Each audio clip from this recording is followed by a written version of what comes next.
Quand ma belle-fille Claire m'a appelé cet après-midi de mars, en disant « Henri, nous avons décidé de passer quelques jours dans votre maison de plage et nous allons utiliser votre voiture », j'aurais pu réagir. J'aurais pu questionner ce ton d'ordre déguisé en demande. Mais je ne l'ai pas fait.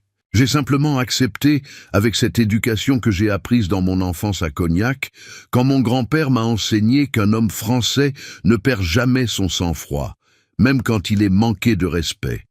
Ce que Claire ne savait pas, ce que mon propre fils Julien n'imaginait pas, c'est que j'étais parfaitement conscient de chacun de leurs mouvements. Et que derrière la passivité apparente d'un monsieur de 84 ans, il y avait des décennies d'expérience comme notaire, des années à observer la nature humaine se révéler face aux héritages et aux testaments. Je savais exactement ce qui allait suivre, et j'étais déjà préparé. Je m'appelle Henri Beaumont. Je suis né en 1940, dans la région de Charente, dans une famille de viticulteurs qui a presque tout perdu pendant la guerre. Mon père, Auguste Beaumont, cultivait des vignes sur les collines ensoleillées près de Cognac, produisant des raisins qui devenaient ensuite le précieux cognac français. Mais la guerre a tout changé. Les Allemands ont réquisitionné nos terres, notre production, notre dignité. Mon père est mort en 1944, quelques mois avant la libération, le cœur brisé de voir son héritage familial confisqué. Ma mère, Élisabeth, une femme forte aux mains calleuses par le travail, a dû vendre ce qui restait pour nous nourrir, moi et mes 2 sœurs. J'ai appris très tôt la valeur du travail, de la discrétion et de la patience. J'ai appris que la fortune peut disparaître du jour au lendemain, mais que le caractère, lui, reste. À 18 ans, j'ai quitté Cognac pour Bordeaux avec 300 francs dans ma poche et une détermination de fer. Je voulais étudier le droit. Je voulais comprendre comment la loi protège les biens, comment les contrats peuvent sauvegarder ce que le travail construit, comment la justice peut prévenir que d'autres familles ne perdent tout comme la mienne l'avait perdu. J'ai travaillé comme serveur dans un café près de la faculté, je dormais dans une chambre de bonne sans chauffage, je mangeais du pain et du fromage pour économiser chaque sou. Mais j'étudiais. J'étudiais avec une passion que mes professeurs remarquaient. À 23 ans, j'ai obtenu mon diplôme en droit avec mention, et à 25 ans, j'ai été accepté comme clerc, chez un notaire réputé de La Rochelle, maître Gustave Renard. La Rochelle. Cette ville portuaire magnifique, avec ses tours médiévales gardant l'entrée du vieux port, ses rues pavées où résonnent les pas des siècles, son air salin qui porte le parfum de l'océan Atlantique. Je suis tombé amoureux de cette ville dès le premier jour. Maître Renard était un homme sévère mais juste, qui m'a enseigné non seulement les subtilités du droit français, mais aussi la psychologie humaine. Henri, me disait-il souvent en fumant sa pipe dans son bureau, au mur tapissé de livres anciens. Un bon notaire n'est pas seulement un expert en loi, c'est un observateur de l'âme humaine. Tu verras des familles se déchirer devant toi pour des héritages. Tu verras des fils trahir leur père, des épouses mentir à leur mari, des frères se haïr pour quelques milliers de francs. Et ton rôle sera de rester impartial, de protéger la loi et de ne jamais, jamais perdre ton intégrité. J'ai passé 42 ans à suivre ce conseil. 42 ans pendant lesquels j'ai été témoin de l'humanité dans toute sa splendeur et toute sa bassesse. J'ai vu des testaments déchirés, des familles brisées, des vieillards abandonnés. J'ai vu la cupidité transformer des enfants aimants en créatures calculatrices. J'ai vu l'argent révéler le vrai caractère des gens, comme un acide qui ronge le vernis de la civilité pour exposer le métal brut en dessous. Et j'ai juré que, quand mon tour viendrait, je saurais exactement comment agir. C'est à La Rochelle, en 1961, que j'ai rencontré Madeleine Dubois. Elle enseignait la littérature française au lycée Fénelon, une institution prestigieuse près du port. Je l'ai vue pour la première fois dans une librairie de la rue du Palais, feuilletant un exemplaire de « À la recherche du temps perdu » de Proust. Elle portait une robe bleue simple, ses cheveux châtains attachés en chignon, et elle avait cette concentration intense, ce regard absorbé des vrais lecteurs. J'ai rassemblé mon courage et je lui ai parlé. Vous aimez Proust? Ai-je demandé maladroitement. Elle a levé les yeux, m'a souri avec une douceur qui a fait chavirer mon cœur, et a répondu « Proust comprend que le véritable luxe n'est pas dans les possessions, mais dans le temps, dans les souvenirs, dans les sensations. C'est ce que je m'efforce d'enseigner à mes élèves. » Nous nous sommes mariés 6 mois plus tard, le 15 septembre 1961, dans la petite église Saint-Sauveur. Ma mère est venue de Cognac, portant sa seule robe convenable, pleurant de joie de voir son fils épouser une femme si cultivée.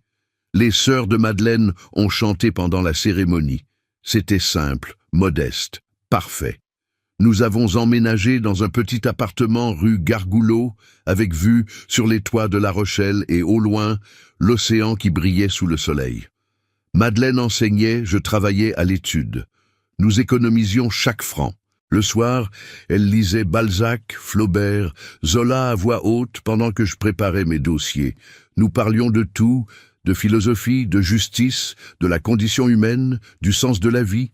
Notre fils Julien est né le 8 avril 1968, en pleine période des événements de mai qui allaient secouer la France.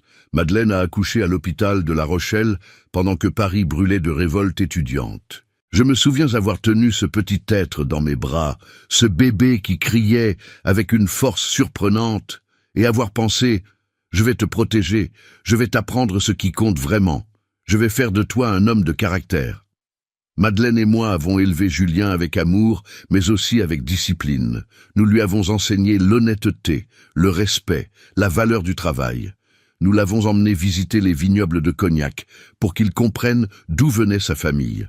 Nous lui avons montré l'étude notariale pour qu'il voie comment son père gagnait sa vie honorablement. Julien était un bon enfant, studieux, un peu timide, passionné par les mathématiques et les sciences.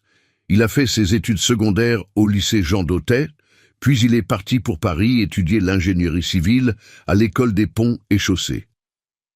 Madeleine pleurait chaque fois qu'il partait après les vacances, mais elle était aussi immensément fière. « Notre fils va construire des ponts », disait-elle en souriant à travers ses larmes. « Il va connecter les gens, créer des passages là où il n'y en avait pas. » Pendant toutes ces années, je travaillais, j'économisais, j'investissais prudemment. En 1978, quand Maître Renard a pris sa retraite, il m'a proposé de reprendre l'étude. « Tu es le meilleur clerc que j'ai jamais eu, Henri. L'étude est à toi si tu la veux. » J'ai accepté. Et pendant les 30 années suivantes, j'ai dirigé l'étude Beaumont avec la même rigueur, la même intégrité que mon mentor m'avait enseignée. Les clients me faisaient confiance. Les familles me confiaient leurs secrets, leur patrimoine, leur dernière volonté. Je ne les ai jamais trahis. En 1998, mon oncle Édouard, le frère de ma mère qui n'avait jamais eu d'enfant, est décédé. Il m'a laissé sa maison à l'île de Ré, cette île magnifique reliée au continent par un pont élégant, avec ses plages de sable blanc, ses marais salants, ces villages aux maisons blanches coiffées de tuiles rouges. La maison d'oncle Édouard était une vieille bâtisse de pêcheurs rénovée située à Saint-Martin-de-Ré avec vue sur le port. Madeleine est tombée amoureuse de cet endroit immédiatement. Nous y passions tous nos week-ends d'été, nous promenions sur les digues, regardions les voiliers danser sur l'eau, mangions des huîtres fraîches en buvant du vin blanc sec. C'était notre paradis. En 2008, j'ai pris ma retraite à 68 ans. L'étude a été vendue à un jeune notaire dynamique de Bordeaux, et Madeleine et moi avons enfin pu profiter de ce temps précieux dont Proust parlait tant. Nous avons voyagé, la Provence, la Bretagne, la Normandie. Nous avons lu des centaines de livres. Nous avons jardiné dans notre petite cour. Nous avons accueilli Julien quand il venait de Paris avec ses histoires de chantier, de calculs complexes, de défis d'ingénierie. Puis, en 2011, tout a changé. Madeleine a commencé à se sentir fatiguée, des douleurs abdominales, une perte d'appétit. Après des semaines de consultations et d'examens, le verdict est tombé comme un couperet. Cancer du pancréas, stade avancé. Le médecin nous a dit, avec cette fausse compassion professionnelle que j'avais appris à détester, 6 mois, peut-être 1 an avec traitement. Madeleine a refusé de s'apitoyer. « Henri !» m'a-t-elle dit en tenant ma main dans la salle d'attente froide de l'hôpital. Nous avons eu 50 ans ensemble, 50 années magnifiques. Combien de couples peuvent dire ça? Je ne vais pas gâcher le temps qu'il me reste avec des larmes. Elle a affronté la maladie avec le même courage qu'elle avait enseigné la littérature, avec cette dignité calme qui la caractérisait. La chimiothérapie la rendait malade, lui faisait perdre ses cheveux, la vidait de ses forces.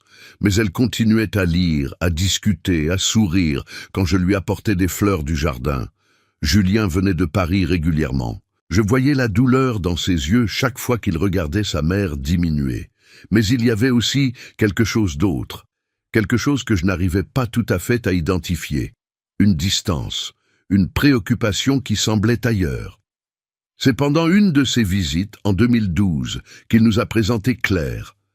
Claire Moreau, 36 ans à l'époque, diplômée de HEC Paris, travaillant dans une grande agence de marketing de luxe à Paris. Grande, mince, impeccablement habillée dans des tenues de créateur, parlant avec cette assurance des Parisiens qui ont toujours eu de l'argent. Elle est arrivée dans notre modeste maison de La Rochelle comme une duchesse visitant les paysans. Elle a regardé nos meubles anciens, nos livres usés, notre jardin simple, et j'ai vu le jugement dans ses yeux. Elle a fait des commentaires sur le charme rustique et l'authenticité provinciale, avec un sourire qui ne montait pas jusqu'à ses yeux calculateurs. Madeleine, même affaiblie par la maladie, l'a vue immédiatement pour ce qu'elle était. Cette nuit-là, après le départ de Julien et Claire pour leur hôtel, elle avait refusé de dormir dans notre chambre d'amis, la trouvant trop vétuste. Madeleine m'a dit « Henri, cette femme n'aime pas notre fils. Elle aime ce qu'elle pense qu'il peut lui apporter. Fais attention !» J'ai voulu protester, dire que peut-être je me trompais, que peut-être elle était juste différente de nous. Mais Madeleine a secoué la tête. J'ai passé ma vie à analyser les personnages de romans. Je sais reconnaître un antagoniste quand j'en vois un. 6 mois plus tard, Julien et Claire se sont mariés. Une cérémonie pompeuse à Paris, dans un hôtel particulier du 16e arrondissement, avec 200 invités que nous ne connaissions pas.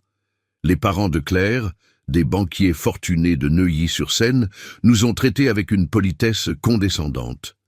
La mère de Claire, Véronique, une femme au visage figé par la chirurgie esthétique, a commenté à voix haute « C'est charmant que Julien ait des racines si simples, ça lui donne de l'authenticité. » Madeleine a serré ma main sous la table. Elle était trop malade pour protester, trop fatiguée pour affronter ces gens. Mais je voyais la tristesse dans ses yeux. Madeleine est décédée le 3 novembre 2013, à 6 heures du matin dans notre lit, sa main dans la mienne. Ses derniers mots ont été « Henri, ne laisse jamais personne te faire croire que tu es moins que ce que tu es. Tu es un homme bon. Reste bon, mais ne sois pas naïf. Protège-toi. Protège ce que nous avons construit. » J'ai pleuré pour la première fois depuis mon enfance. J'ai pleuré pendant des jours. Julien est venu pour les funérailles. Claire est restée à Paris, prétextant une urgence professionnelle importante. Après l'enterrement au cimetière de La Rochelle, où Madeleine repose maintenant sous un simple pierre gravé avec une citation de Proust qu'elle aimait, le véritable voyage de découverte ne consiste pas à chercher de nouveaux paysages, mais à avoir de nouveaux yeux. Je me suis retrouvé seul dans notre grande maison vide. Julien m'a suggéré de vendre. « Papa, cette maison est trop grande pour toi seul. Tu pourrais avoir un appartement moderne, plus facile à entretenir. Et l'argent de la vente te permettrait de vivre très confortablement. » J'ai refusé. Cette maison contenait 52 ans de souvenirs. Chaque pièce résonnait de la voix de Madeleine, de son rire, de ses pas. Je ne pouvais pas la vendre. C'est alors que j'ai pris une décision importante. J'ai vendu notre petit appartement de Paris, celui que nous avions gardé pour les visites occasionnelles.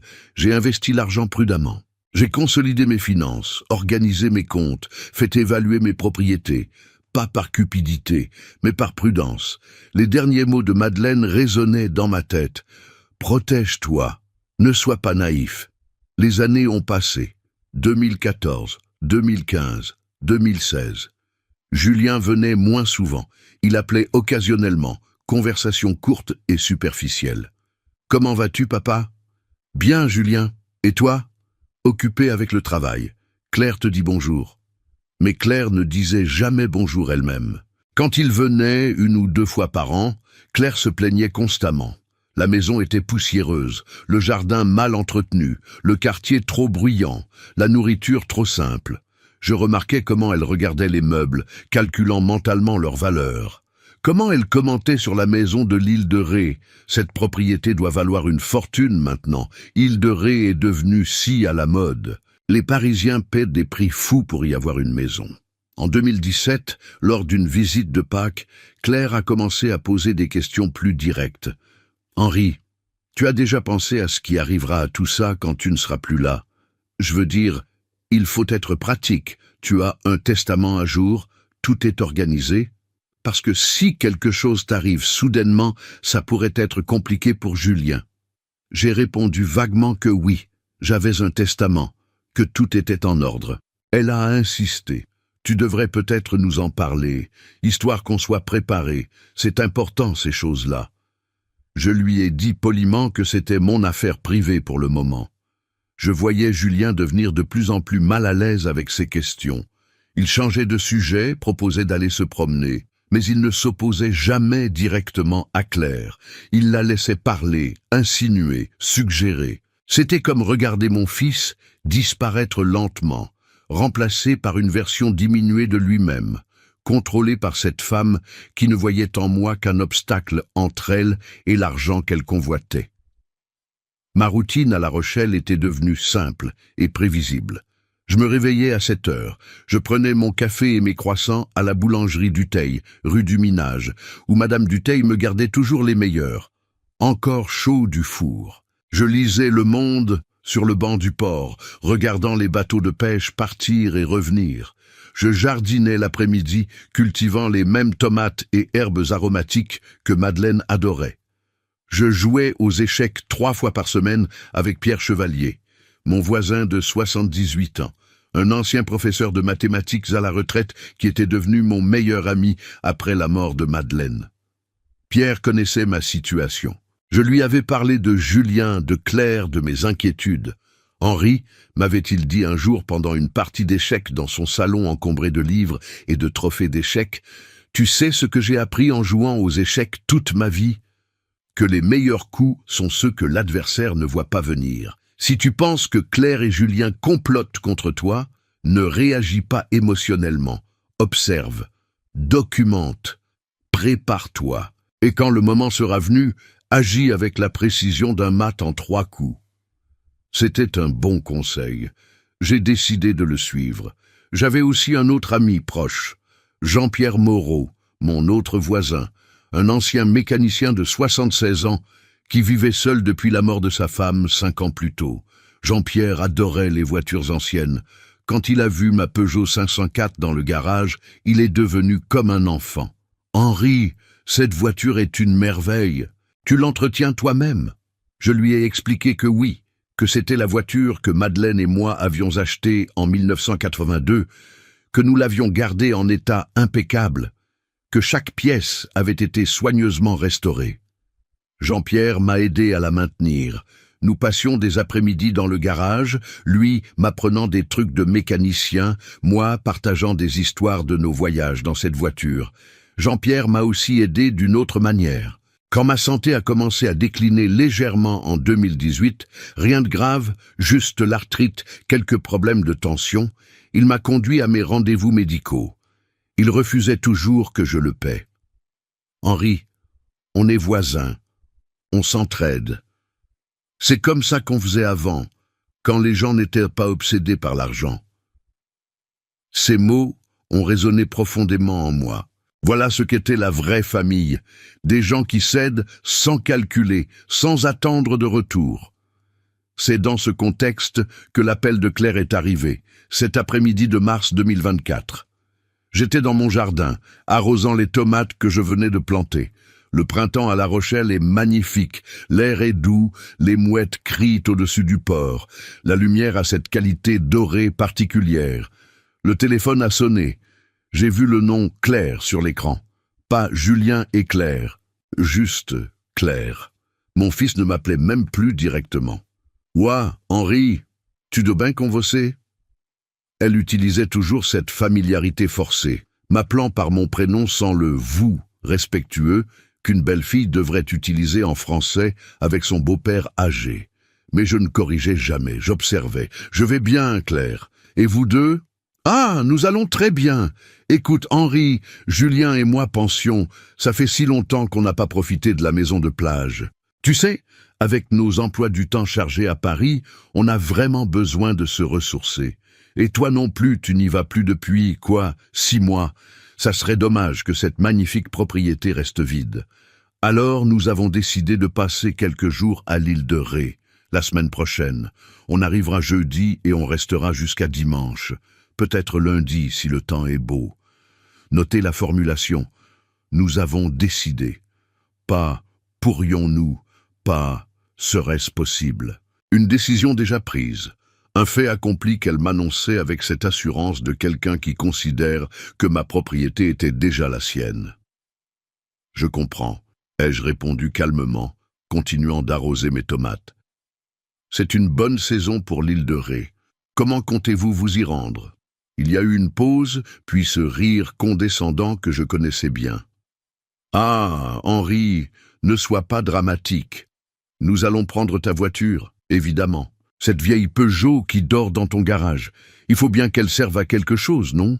Elle reste là à prendre la poussière. Et Julien adore conduire les voitures anciennes. Ça lui rappelle son enfance. Ma Peugeot 504, Mont et Madeleine. La voiture dans laquelle nous avions fait tant de voyages mémorables, la voiture que j'entretenais méticuleusement avec Jean-Pierre, chaque dimanche, vérifiant l'huile, nettoyant le moteur, cirant la carrosserie bleue métallisée originale. La voiture qui contenait 40 ans de souvenirs, et Claire la qualifiait de vieille Peugeot qui prend la poussière. J'ai ressenti une pointe de colère, rapidement maîtrisée. Contrôle, observation, documentation. La Peugeot a besoin d'un entretien régulier très spécifique, ai-je dit lentement, comme si je réfléchissais. Je ne sais pas si elle est vraiment en état pour un voyage jusqu'à l'île de Ré. C'est quand même 2 heures de route. Oh, Henri, arrête. C'est une voiture, pas un bébé. Julien sait conduire. On en prendra soin. De toute façon, ce n'est pas comme si tu l'utilisais beaucoup ces derniers temps. À ton âge, tu ne devrais peut-être même plus conduire, tu sais. C'est dangereux. À mon âge, comme si j'étais un enfant incapable de prendre mes propres décisions. D'accord, ai-je finalement accepté. Je vais laisser les clés dans la boîte aux lettres, et celle de la maison de plage aussi. Parfait, tu es adorable, Henri. Je savais qu'on pouvait compter sur toi. Bon, je te laisse, j'ai une réunion importante dans 10 minutes. Bisous. Elle a raccroché avant que je puisse même répondre. Pas de au revoir convenable, pas de merci. Juste cette désinvolture qui trahissait parfaitement comment elle me voyait. Un obstacle temporaire, un vieil homme dont les possessions lui revenaient de droit, qui devait simplement être géré avec un minimum de civilité jusqu'à son décès inévitable. Je suis resté là, dans mon jardin, tenant le tuyau d'arrosage, écoutant le bruit de l'eau sur les plantes. Les paroles de Madeleine sont revenues. « Protège-toi, ne sois pas naïf. » Et celles de Pierre. « Observe, documente, prépare-toi. » J'ai pris ma décision. J'allais observer. J'allais leur donner assez de cordes pour se pendre eux-mêmes. Et j'allais documenter chaque moment, chaque parole, chaque trahison. Cette nuit-là, j'ai commencé à tenir un journal. Un cahier simple acheté à la papeterie de la rue des Merciers. J'y ai noté la conversation avec Claire, mot pour mot, avec la date et l'heure. J'ai décrit son ton, ses choix de mots, ses sous-entendus. Premier document dans ce qui allait devenir mon dossier contre ma propre famille. La semaine suivante, jeudi matin, j'ai déposé les clés dans la boîte aux lettres comme promis. Julien est passé les récupérer vers 9 heures. Il est entré brièvement. « Bonjour papa, merci pour les clés. »« Bonjour Julien, tu vas bien ?»« Oui, on est pressé. Claire veut partir avant les embouteillages. » Il n'a pas dit « Comment vas-tu » Il n'a pas proposé de prendre un café. Il est resté debout près de la porte, évitant mon regard. Julien, ai-je dit doucement, est-ce que tout va bien? Tu sembles préoccupé. Il a eu un moment d'hésitation. J'ai vu quelque chose passer dans ses yeux, du regret, de la culpabilité, mais c'était fugace. Tout va bien, papa. On se voit bientôt, d'accord? Et il est parti. J'ai entendu le moteur de ma Peugeot démarrer dans la rue, ce ronronnement familier que je connaissais par cœur. Je l'ai écouté s'éloigner jusqu'à ce que le silence revienne. Dans mon journal, j'ai noté « Julien évite le contact visuel, semble mal à l'aise, ne pose pas de questions sur ma santé ou mon bien-être, pressé de partir, entièrement sous l'influence de Claire. » Ils sont revenus le dimanche soir. J'ai entendu ma voiture se garer, mais personne n'est venu me voir. Pas de merci, pas de compte-rendu du week-end. Les clés ont simplement été redéposées dans la boîte aux lettres. J'ai trouvé une petite rayure sur l'aile avant droite. Jean-Pierre, qui l'a vu avec moi, a secoué la tête tristement. Il ne respecte même pas tes affaires, Henri. C'est une honte. 2 semaines plus tard, Claire a appelé à nouveau. Henri, j'ai eu une idée merveilleuse. Pourquoi on ne viendrait pas dîner chez toi un soir cette semaine? On pourrait discuter de choses importantes. Tu sais, organiser l'avenir, ce genre de trucs. C'est important de planifier, surtout à ton âge. À mon âge. Encore. Comme un refrain, un rappel constant que pour elle, j'étais en sursis, un compte à rebours vers ma mort et leur enrichissement. Bien sûr, ai-je répondu. Mercredi soir, ça vous conviendrait? Parfait, on sera là vers 19h. Ne te donne pas trop de mal pour le dîner, hein? Quelque chose de simple suffit. Ne me donne pas trop de mal. Comme si je n'étais plus capable de préparer un repas convenable. Mais j'ai décidé de faire exactement le contraire. J'ai préparé un bœuf bourguignon, la recette de Madeleine, celle qui mijotait pendant des heures avec du vin de Bourgogne, des carottes, des oignons perlés, des champignons de Paris. J'ai fait mes propres pommes de terre gratinées. J'ai acheté une belle baguette chez Madame Dutheil. J'ai ouvert une bouteille de Saint-Émilion Grand Cru 2010, un excellent millésime que je gardais pour les occasions spéciales. J'ai dressé la table avec la belle nappe brodée de Madeleine, la porcelaine de Limoges, héritée de ma grand-mère, les couverts en argent. Pourquoi cet effort? Pas pour leur faire plaisir, mais pour leur montrer une dernière fois que j'étais loin d'être le vieillard décrépit qu'ils imaginaient, que j'avais encore toutes mes capacités, que j'étais pleinement conscient et compétent. Ils sont arrivés à 19h15. Claire portait un tailleur Chanel noir et blanc, des talons Jimmy Choo, un sac Hermès, vêtements dont le coût aurait pu nourrir une famille pendant 6 mois. Elle est entrée comme une reine, inspectant les quartiers pauvres. Oh, Henri, quelle ambiance! C'est tellement rétro. Rétro. Code pour démodé, ancien, sans valeur. Elle a fait le tour du salon, touchant les meubles. Ces pièces sont vraiment anciennes, n'est-ce pas? Elles pourraient valoir quelque chose chez un bon antiquaire. Tu as déjà pensé à les faire estimer? Ce sont des héritages familiaux, ai-je répondu calmement. Ils ont une valeur sentimentale. Sentimentale, elle a répété avec un petit sourire. Bien sûr, mais la valeur sentimentale ne paie pas les factures, n'est-ce pas? Enfin, on en reparlera. Julien s'est assis sans un mot, évitant toujours mon regard. Je voyais la tension dans ses épaules, la façon dont ses mains se crispaient sur ses genoux. Pendant le dîner, Claire a monopolisé la conversation. Elle a parlé de leur appartement à Paris, 16e arrondissement, 120 mètres carrés, mais on se sent un peu à l'étroit. De leurs prochaines vacances aux Maldives.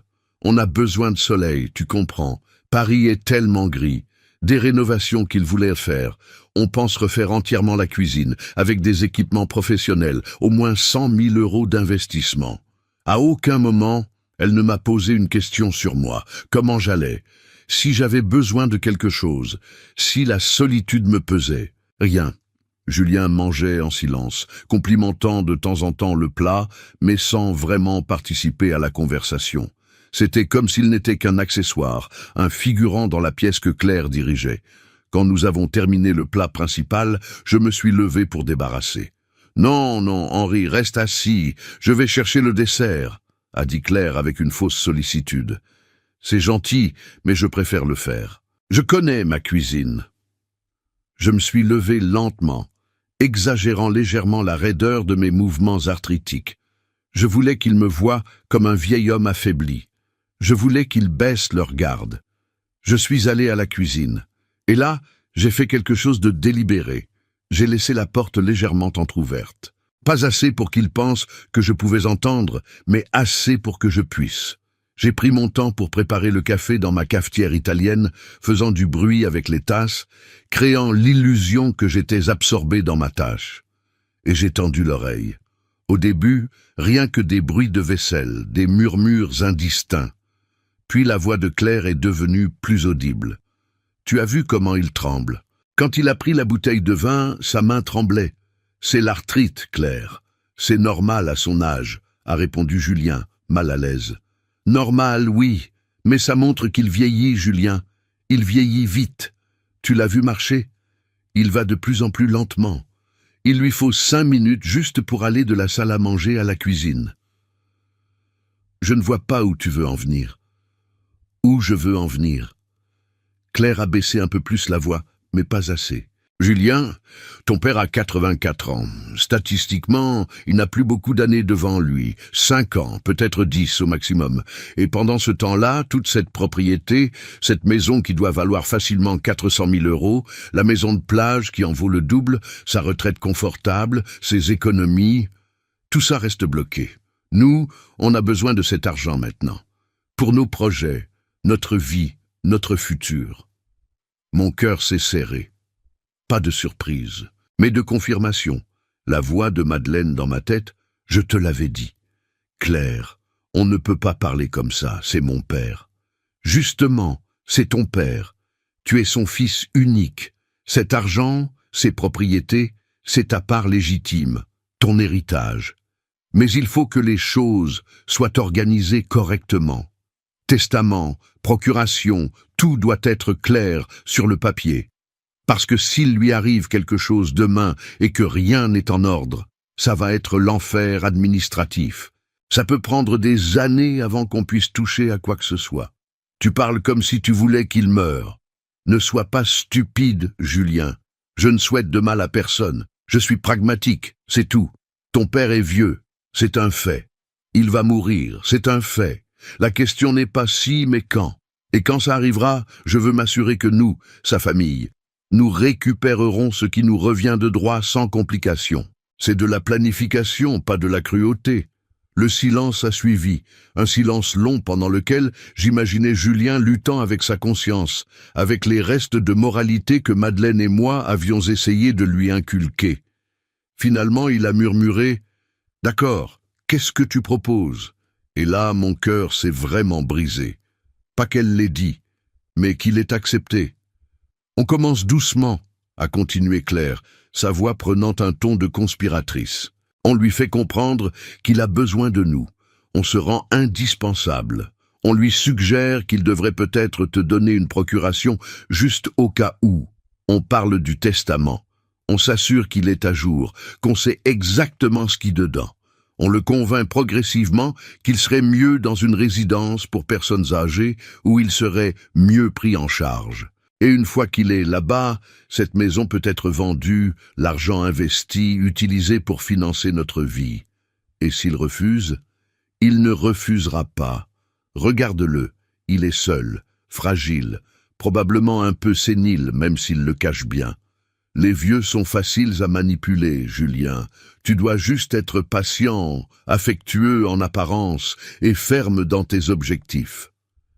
J'ai fermé les yeux dans cette cuisine, m'appuyant contre le comptoir. Pendant 42 ans, j'avais entendu ce genre de conversation dans mon étude. Des héritiers impatients discutant de parents encore vivants comme de comptes bancaires à débloquer.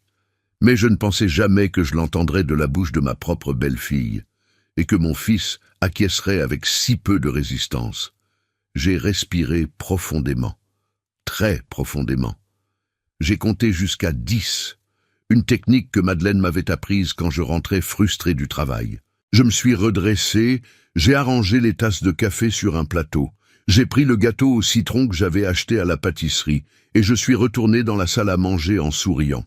Café pour tout le monde? Claire a accepté avec ce sourire étudié que je commençais à haïr. Julien a pris sa tasse sans un mot, sans me regarder. Nous avons pris le café en faisant une conversation superficielle sur la météo, sur La Rochelle, sur rien d'important. À 21h30, ils sont partis.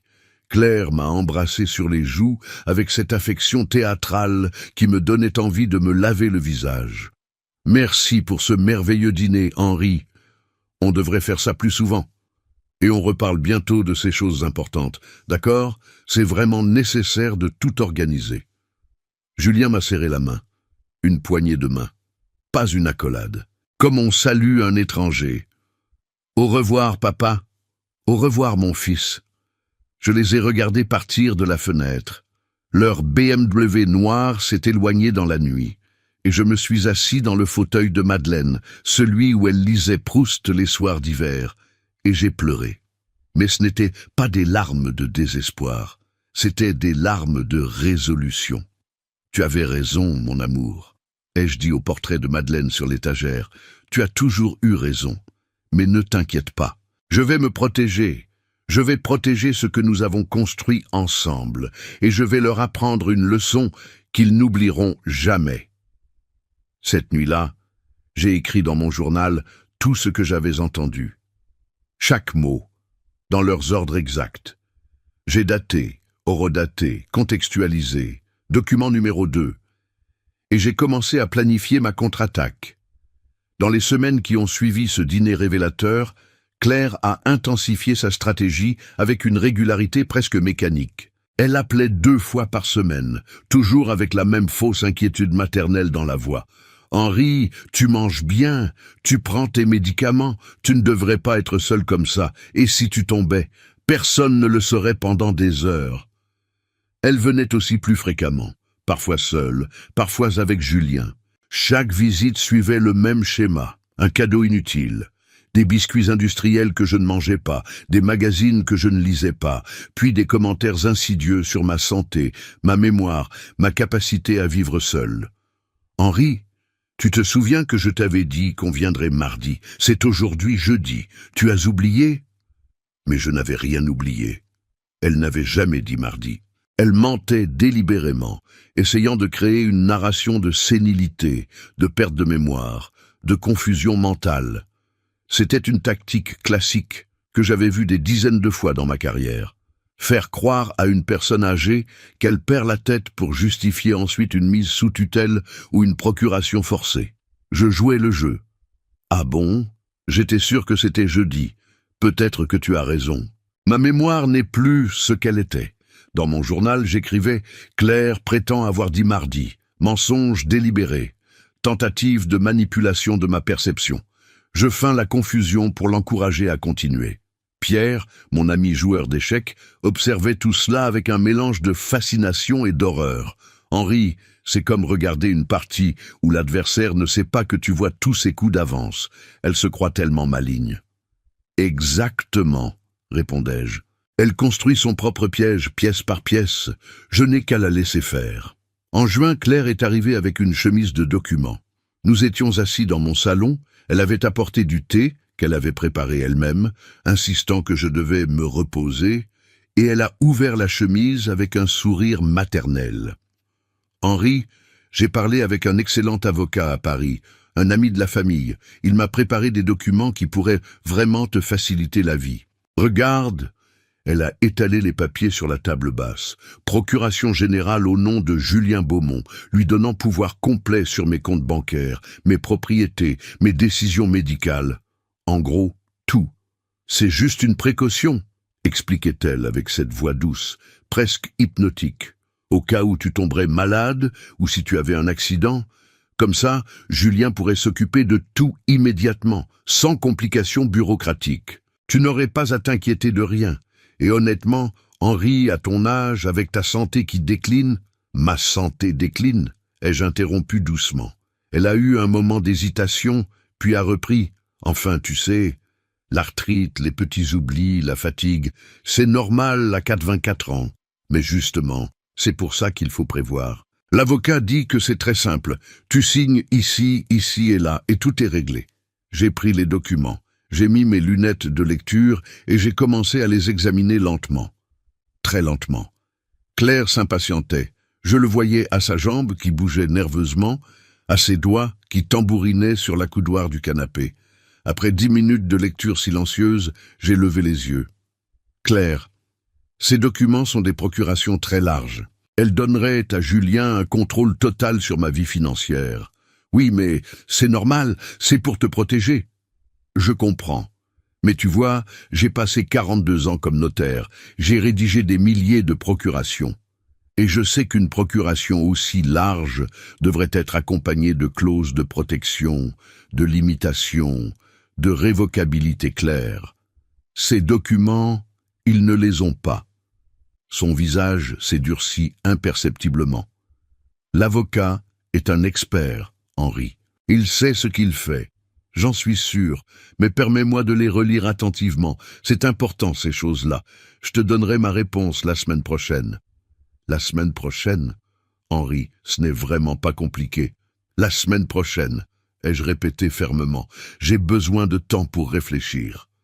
Elle est partie frustrée. Dans son esprit, j'étais censé être ce vieillard confus qui signerait n'importe quoi. Ma résistance, même polie, la déstabilisait. Dans mon journal, Claire apporte des documents de procuration préparés par un avocat ami. Documents extrêmement dangereux, aucune protection pour le mandant. Tentative claire de prise de contrôle légal. Je refuse poliment mais fermement. Sa frustration est visible.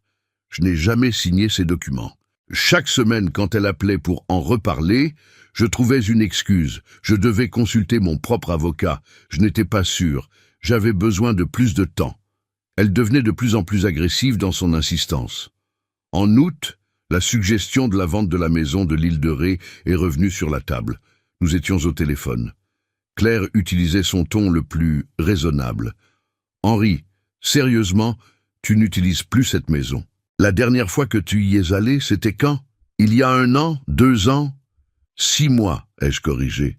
C'était vrai, j'y étais allé avec Jean-Pierre en février. 6 mois, voilà. C'est beaucoup trop long pour laisser une propriété inoccupée. L'humidité, les problèmes de plomberie, les squatteurs potentiels.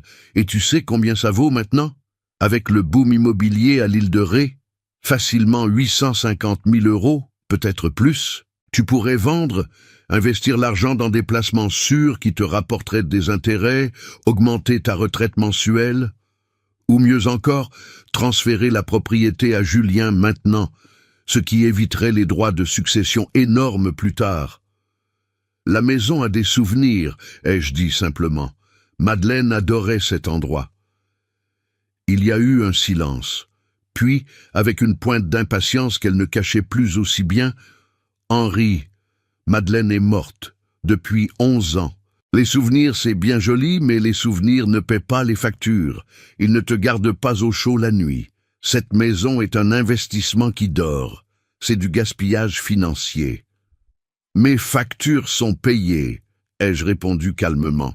« Et je n'ai pas froid la nuit. » « Tu es impossible. » Elle a explosé, perdant son vernis de patience. « Tu es têtu, égoïste et franchement irresponsable. Tu as un fils qui pourrait bénéficier de cet argent, qui en a besoin, et toi, tu t'accroches à tes vieilles pierres et tes souvenirs poussiéreux. »« Claire, » ai-je dit avec la même voix calme qui irritait clairement encore plus, « cette conversation est terminée. Bonne journée. » J'ai raccroché. Pour la première fois, je l'avais vraiment contrarié. Son masque était tombé, révélant la frustration, la cupidité, l'impatience qui bouillonnait en dessous. Dans mon journal, Claire perd patience. Le masque se fissure. Elle me qualifie de têtu et d'irresponsable parce que je refuse de vendre mes biens pour leur bénéfice. La vraie nature émerge. C'est en septembre que la suggestion de la maison de retraite a fait son apparition. Julien était venu seul cette fois, ce qui était rare. Nous étions assis dans le jardin, buvant du thé glacé sous le parasol, regardant les tomates mûrir sur leurs plants. Il semblait nerveux, évitant constamment mon regard. « Papa, il faut qu'on parle de quelque chose. »« Je t'écoute. C'est à propos de ta situation ici. Tu vis seul, tu vieillis, et Claire et moi, on s'inquiète vraiment. On pense que peut-être tu serais mieux dans une résidence pour seniors. Tu sais, un endroit où il y a du personnel médical 24h/24, des activités, d'autres personnes de ton âge, des repas préparés. Tu veux me mettre dans une maison de retraite? Ne dis pas ça comme ça. Ce sont des endroits très bien maintenant, papa. Modernes, confortables, avec plein de services. Et tu ne serais plus isolé comme ici. Je ne me sens pas isolé. J'ai mes voisins, mes amis, mes routines. Mais si quelque chose t'arrive, si tu tombes dans les escaliers, si tu as un accident cardiaque, personne ne serait là. J'ai un téléphone, j'ai des voisins qui vérifient régulièrement, j'ai un système d'alerte médicale. Julien a soupiré, frustré. Papa, tu ne facilites pas les choses. On essaie de t'aider. Ou vous essayez de libérer ma maison pour la vendre. Le silence qui a suivi était lourd. Julien est devenu pâle. Comment peux-tu dire ça? Parce que c'est vrai, Julien. J'ai posé ma tasse, je me suis penché en avant, le regardant directement dans les yeux. Tu penses que je ne vois pas? Que je ne comprends pas? Les visites soudainement fréquentes, les questions sur mon testament, les documents de procuration, les suggestions de vendre mes propriétés, et maintenant la maison de retraite? Julien, j'ai passé ma vie professionnelle à voir ce genre de schéma. Je les reconnais. Papa, tu te trompes. On veut juste que je meure vite et que vous héritiez sans complications. C'est ça que vous voulez. Julien s'est levé brusquement, renversant presque sa chaise. Je dois y aller. Claire m'attend. Bien sûr qu'elle t'attend. Elle attend tout, n'est-ce pas? Ma maison, mon argent, ma mort. Il est parti sans un mot de plus. Je l'ai regardé s'éloigner, ce fils que j'avais élevé avec tant d'amour, qui était maintenant devenu un étranger manipulé par une femme cupide. Dans mon journal, confrontation avec Julien. Il suggère une maison de retraite. Je nomme directement leur plan. Ils fuient, incapables de nier. Le fossé entre nous s'élargit, mais c'est nécessaire. C'est cette nuit-là que j'ai pris ma décision finale. Plus d'observation passive. Il était temps d'agir. Le lendemain matin, j'ai appelé François Durand.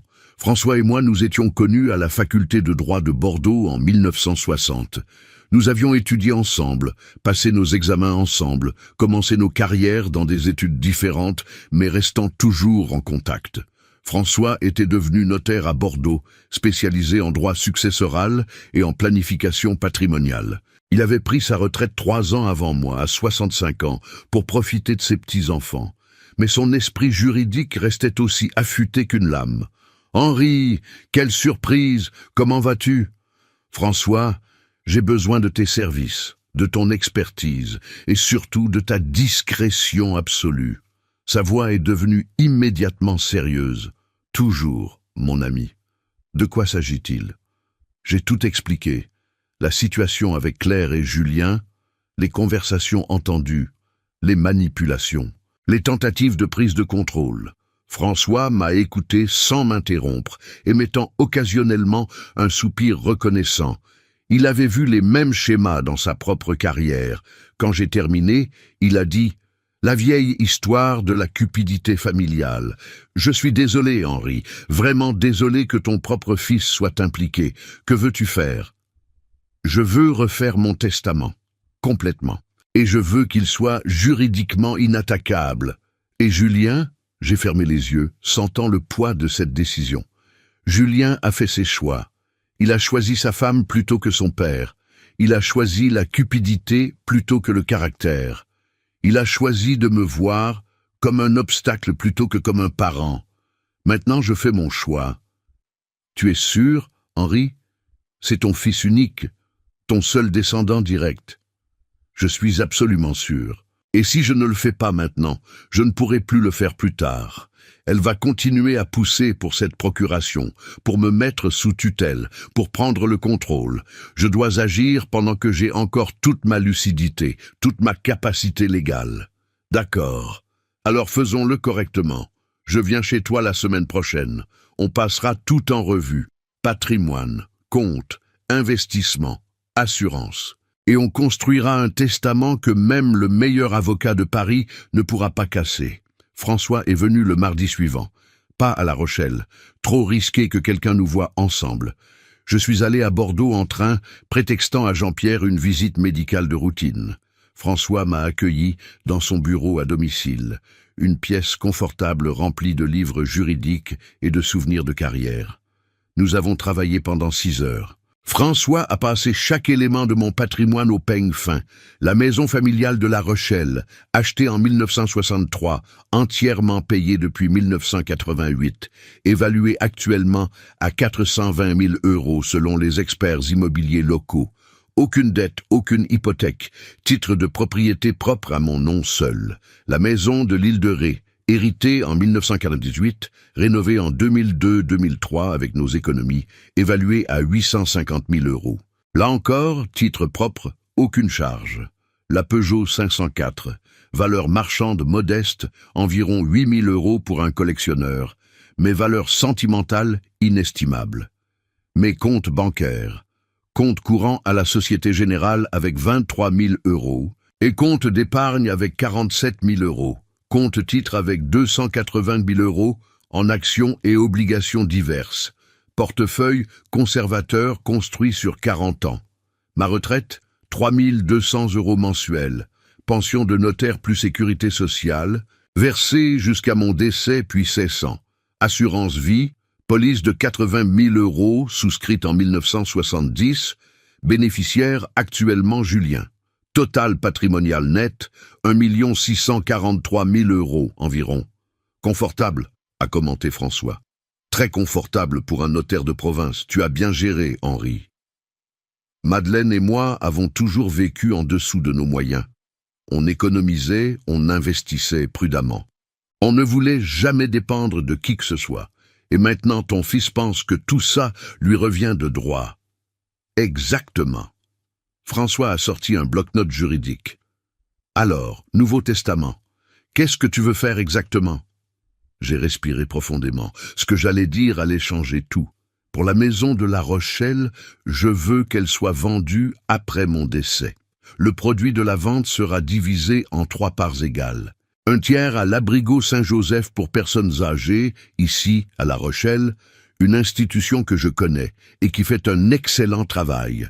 Un tiers à la bibliothèque municipale pour créer un fonds permanent d'achat de livres en mémoire de Madeleine, qui était bibliophile et enseignante. Un tiers à un fonds de bourse pour étudiants en droit sans ressources, administré par l'Université de Bordeaux. François notait rapidement. Pour la maison de l'île de Ré, donation à la mairie de Saint-Martin-de-Ré, à condition qu'elle soit transformée en centre culturel public, ouvert gratuitement à la population. Pas de vente, pas de privatisation. Un lieu de culture et de mémoire, en l'honneur de Madeleine. Excellente idée. La mairie acceptera avec joie. Continue. Pour la Peugeot, je la lègue à Jean-Pierre Moreau, mon voisin et ami, qui a pris soin de moi sans jamais rien demander en retour, qui a aimé cette voiture autant que moi. Bien. Les comptes bancaires et investissements. Tout sera liquidé. L'argent servira à financer les legs ci-dessus et à créer un fonds de dotation permanent pour la Fondation des aînés abandonnés de Charente-Maritime. C'est une organisation qui aide les personnes âgées abandonnées par leur famille.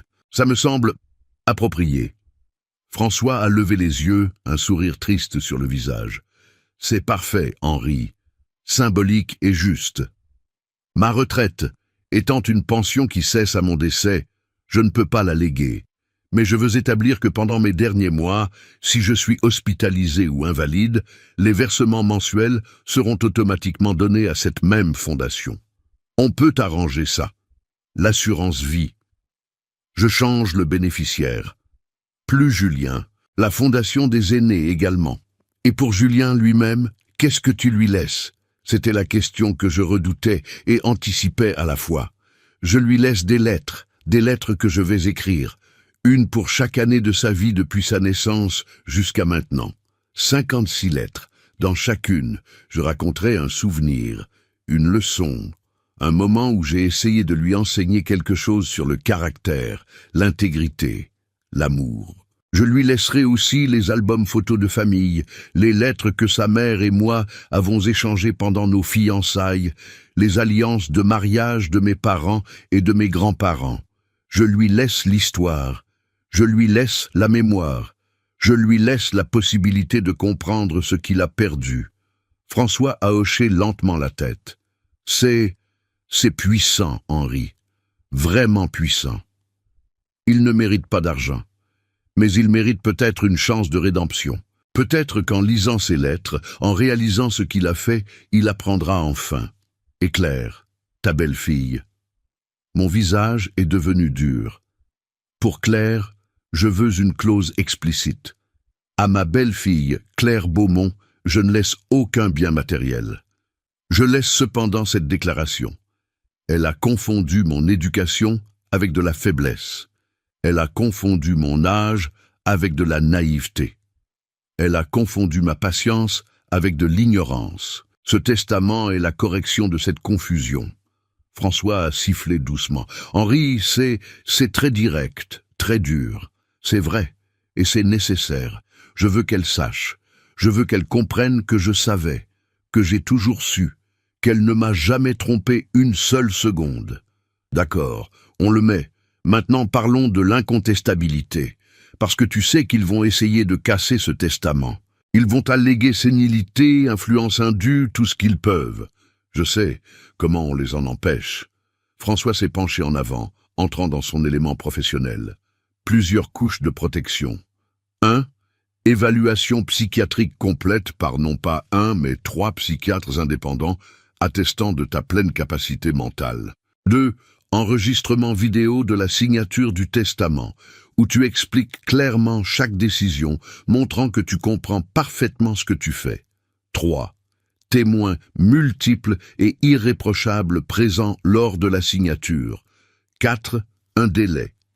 On ne fait pas ça cette semaine. On attend 3 mois pendant lesquels tu continues ta vie normale, prouvant la constance de ta décision. Et 5. On l'enregistre chez moi à Bordeaux, pas à La Rochelle où il pourrait avoir des contacts. Parfait. Organise tout ça. Dans les semaines qui ont suivi, François a mis en place chaque élément.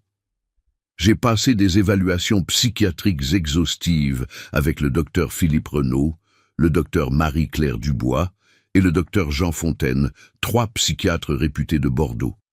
Chacun m'a fait passer des tests cognitifs, des évaluations de mémoire, des analyses de jugement. Tous 3 ont conclu, Monsieur Henri Beaumont, 84 ans, présente une pleine capacité mentale, une mémoire excellente pour son âge, un jugement clair et rationnel et une compréhension totale des implications de ses décisions juridiques. François a arrangé une session d'enregistrement vidéo dans son bureau. Face à la caméra, j'ai expliqué calmement, point par point, chaque décision de mon testament. J'ai cité des codes juridiques de mémoire, démontrant ma compétence professionnelle intacte. J'ai discuté de philosophie morale, de justice distributive, de mes raisons éthiques. 45 minutes d'enregistrement qui montraient sans aucun doute possible que j'étais pleinement lucide. Le 23 octobre 2024, le testament a été signé officiellement. Présent, François Durand comme notaire, maître Sophie Levesque et maître Thomas Bernard comme témoins, 2 avocats de Bordeaux que François connaissait, et moi. La cérémonie a duré 2 heures.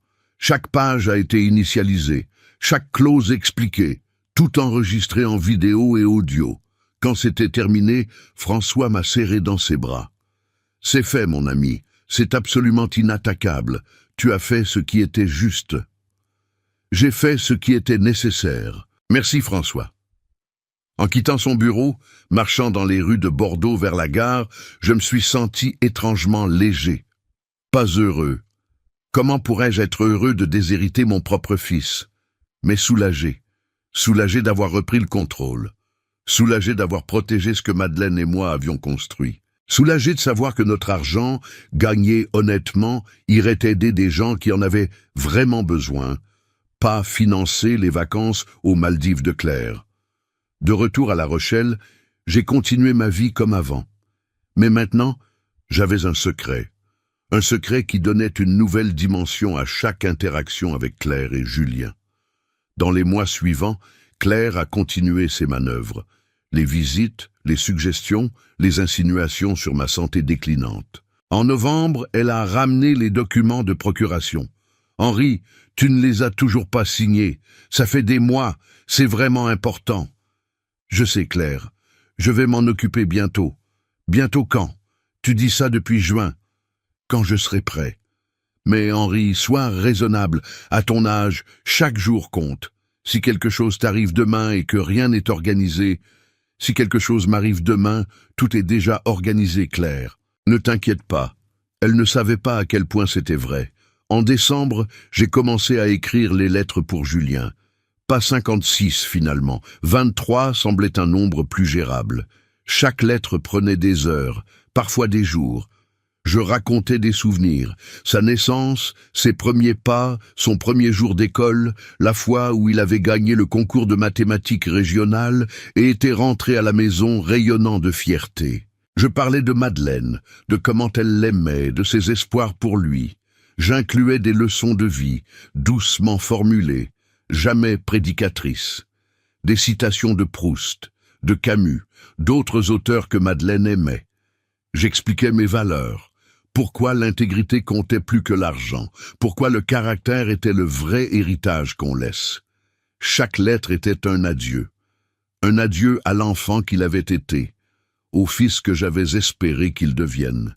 C'était douloureux à écrire, mais aussi cathartique. Puis, en janvier 2025, quelque chose d'inattendu s'est produit. Je suis vraiment tombé malade. Ça a commencé par une toux, puis de la fièvre. En quelques jours, j'avais du mal à respirer. Jean-Pierre, inquiet de ne pas m'avoir vu pendant 2 jours, a frappé à ma porte. Il m'a trouvé dans mon lit, brûlant de fièvre, à peine conscient. « Henri, mon Dieu, j'appelle l'ambulance !» J'ai été hospitalisé à l'hôpital de La Rochelle avec une pneumonie sévère. À 84 ans, la pneumonie n'est pas une plaisanterie. J'ai passé 5 jours sous antibiotiques intraveineux, sous oxygène, dans une chambre où le temps semblait suspendu. Julien est venu, seul cette fois. Il s'est assis près de mon lit, tenant ma main, et pour la première fois depuis des années, j'ai vu de vraies larmes dans ses yeux. « Papa, j'ai eu tellement peur. Quand Jean-Pierre m'a appelé, j'ai cru que c'était fini. »« Pas encore, mon fils, ai-je murmuré, ma voix faible. Pas encore. Je suis désolé. Pour tout. Pour Claire. Pour la façon dont on t'a traité, pour... Chut, repose-toi. On parlera quand j'irai mieux. » Mais même dans ce moment, j'ai remarqué, Claire n'était pas venue. Elle avait envoyé des fleurs, probablement commandées par une secrétaire. Mais elle n'était pas là. Trop occupée, avait dit Julien. Mais je savais la vérité. Elle attendait de voir si cette pneumonie ferait son travail pour elle. Je me suis rétabli, lentement, mais sûrement. Les médecins ont été surpris. « Vous avez une constitution robuste, monsieur Beaumont. 5 jours à l'hôpital, puis 2 semaines de convalescence à la maison avec des visites quotidiennes d'une infirmière. C'est pendant ma convalescence que Claire a fait sa vraie move. Elle est venue seule, apportant du bouillon, acheté, pas fait maison, et son sourire le plus maternel. « Henri, tu nous as fait une de ces peurs, on a vraiment cru que c'était la fin. » Désolé de vous décevoir. Elle a ri, mais le rire ne montait pas jusqu'à ses yeux. Ne dis pas ça, mais ça montre bien qu'à ton âge, on ne peut pas être trop prudent. D'ailleurs, j'ai reparlé avec notre avocat. Il dit que maintenant, c'est vraiment le moment parfait pour régulariser tout ça. Le testament, la procuration, tout. Parce que franchement, Henri, si tu avais été moins chanceux avec cette pneumonie, tu veux dire si j'étais mort. Ne sois pas morbide. Mais oui, si tu étais décédé maintenant, sans avoir organisé tes affaires, ça aurait été un cauchemar pour Julien. Les droits de succession sur des propriétés comme les tiennes, c'est énorme. Mais si tu organises tout maintenant, si tu transfères certaines choses de ton vivant... Claire, je l'ai interrompue, la regardant directement. J'ai réfléchi beaucoup ces derniers jours. À l'hôpital, quand on pense qu'on va peut-être mourir, on repense à sa vie, à ses priorités, à ce qui compte vraiment. Son visage s'est animé. Elle pensait que j'allais céder. Oui, exactement. Et tu as compris que la famille, c'est ce qui compte, non? J'ai compris beaucoup de choses et j'ai pris des décisions importantes. Oh, quelle décision? Sur mon testament, sur l'avenir de mon patrimoine. Tout est maintenant clairement organisé. Elle s'est penchée en avant, avide. Vraiment? Tu as finalement fait un testament propre? C'est merveilleux. Et tu peux m'en parler, histoire qu'on sache à quoi s'attendre? Non. Elle a cligné. Non? Non. C'est mon affaire privée. Vous le découvrirez en temps voulu. Son visage s'est durci. Henri, je trouve ça vraiment injuste. Julien est ton fils. Il a le droit de savoir. Il saura. Quand je serai mort. Pas avant. Tu es impossible. Elle a explosé, la colère perçant finalement complètement le masque. Tu es un vieil homme égoïste et obstiné qui ne pense qu'à lui. Tu te rends compte de ce que tu fais subir à ton fils? De l'angoisse, de l'incertitude. Je lui fais subir l'honnêteté, et apparemment c'est difficile à supporter. Elle est partie furieuse, claquant la porte. Dans mon journal, j'ai écrit « Claire perd complètement patience. Le masque est tombé. Elle a montré sa vraie nature. Cupidité pure, sans affection, sans respect. Parfait. Tout se met en place. » Les semaines suivantes ont été tendues. Claire ne venait plus. Julien appelait occasionnellement, des conversations courtes et mal à l'aise. Mais je savais qu'il complotait, qu'il cherchait des solutions, peut-être même qu'il consultait des avocats sur comment forcer une mise sous tutelle. Puis, début février, Claire a appelé.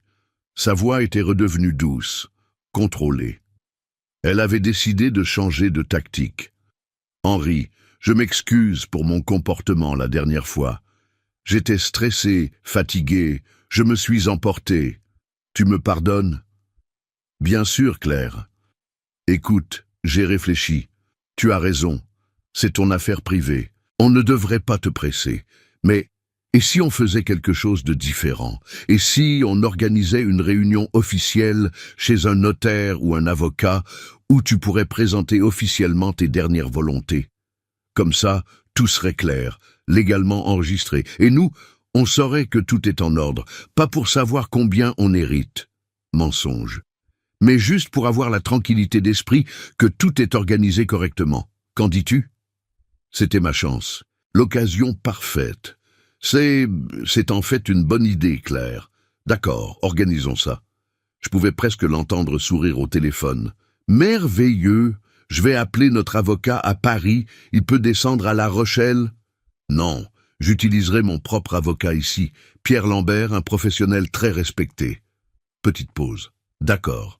Si tu préfères. Je préfère. Je vais l'appeler et organiser une réunion.